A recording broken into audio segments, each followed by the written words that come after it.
As dengue cases rise globally, the vaccine offers new hope for prevention and public health. Hello everyone, we are Group 12. Our topic focuses on how the Malaysia media reports the dengue vaccine, especially the newly introduced Dengue.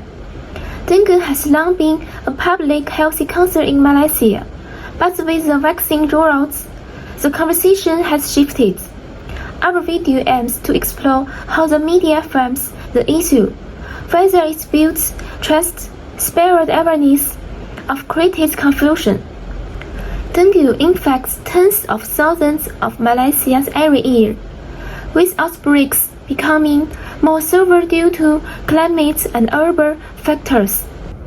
In 2024, Malaysia introduced Dengue, a dengue vaccine approved for individuals aged 9 to 45 who have had prior infections. While it's hailed as a breakthrough, there are concerns caused by barriers, unequal access, and public hesitancy.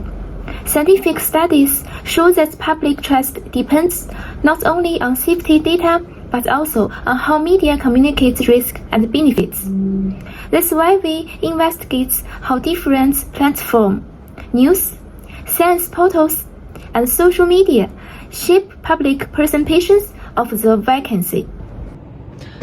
Our first stakeholder named Douglas, and he is a Canadian who has lived in Malaysia for 24 years, and he always played the role of an educator. We choose to interview a Canadian English teacher who has lived in Malaysia for over 20 years because of his deep understanding of local communities and cultural perspectives. As an educator and expatriate, he brings different worldviews and offers valuable insights into how public health messages, like those about the dengue vaccine, are received. His unique position helps us explore trust, communication gaps, and acceptance of vaccination efforts in Malaysia's multicultural society. One of our interviews was a postgraduate student at my university, Malaya. While aware of the dengue vaccine, she felt that dengue was no longer seen as an urgent threat, especially among urban students who rarely heard about new cases. So, this perception of distance made many students overlook the need of vaccination. She also noted that information often reached them too passively, via forwarded post or outdated poster, without clearly addressing student-specific questions like who really needs it, or is it free? From her view, target campaign and short video from relatable voice, such as student leader or young doctors, would be more effective in closing the awareness gap.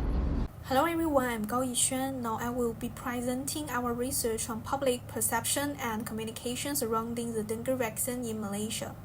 We conducted interviews with a university student and an educator policy stakeholder and identified 5 key themes: awareness, trust, cultural influence, communication channels, and policy collaboration. First, we found that awareness about the dengue vaccine remains low. The students shared that they mainly encountered dengue-related information through posters in school, not through social media or news. This highlights a gap in digital engagement, especially among younger demographic. Second, both interviewees emphasized that trust is tied to clean and consistent messaging. The educator noted that when the government and private sectors fail to coordinate, it erodes public trust. Third, cultural and religious beliefs were generally supportive of vaccination, though other or less educated individuals may still hold doubts. Fourth, peer-led and school-based communication were seen as the most effective. The students admitted they would follow vaccine policies if required in school, suggesting behavioral nudges can be effective. Finally, the educators stressed that cross-sector partnerships between government, school, and influencers are essential for strengthening public trust and vaccine uptake.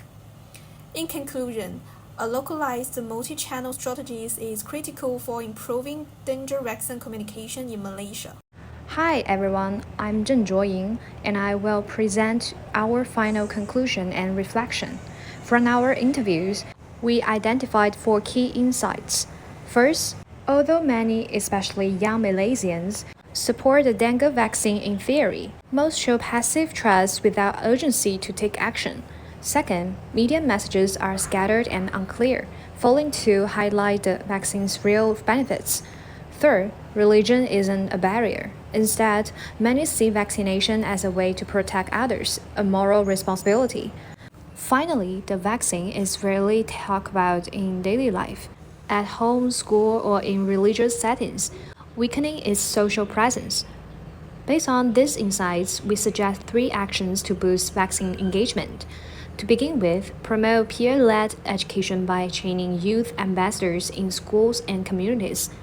In addition, ensure unified messaging across health, media, and religious platforms to avoid public confusion. What's more, use localized communication, tailoring content to fit local culture, language, and values, especially in rural areas. With these steps, dengue vaccination can become more than policy. It can become part of everyday conversations.